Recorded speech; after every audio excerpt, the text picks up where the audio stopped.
Isa ba bayad dyan sa ganito? Mamaya na, mamaya. Mamaya yung bayad.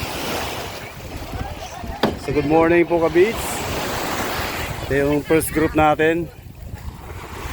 At ito naman yung mga turista na nandito ngayon. Anyway, mataas pa yung tubig ngayon, no? High tide. Mas masarap maligo pag high tide. Shout out kay Kuya Balong. Alright.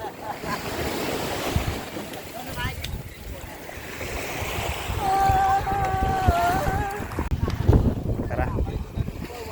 Samahan nyo kami at pasyal ko kayo dito sa Puka Beach natin.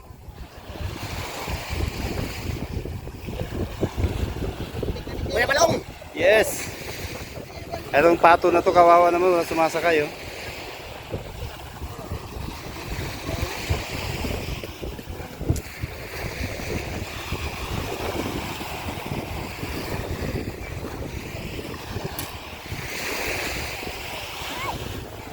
Napakaganda ng panahon, mainit, may konting hangin para masaya.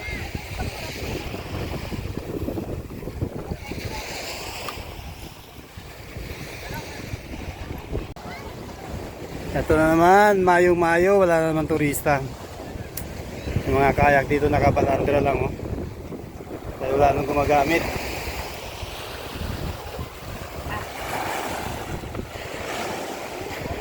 Napakatahimik ng Puka Beach. Parang may nakita ako dito mga isda yata. Check natin, oh, yung nagkukumpulan sila doon, oh. Natin kung anong klaseng isda to.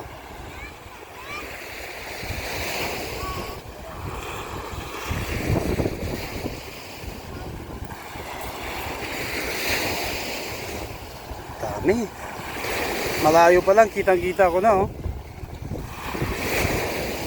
Parang sardines.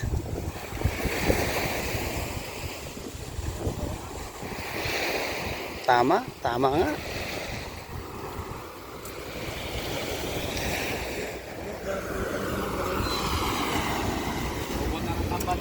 Daming tamben. Grabe yung lambat, oh. Kalong lang kami guys.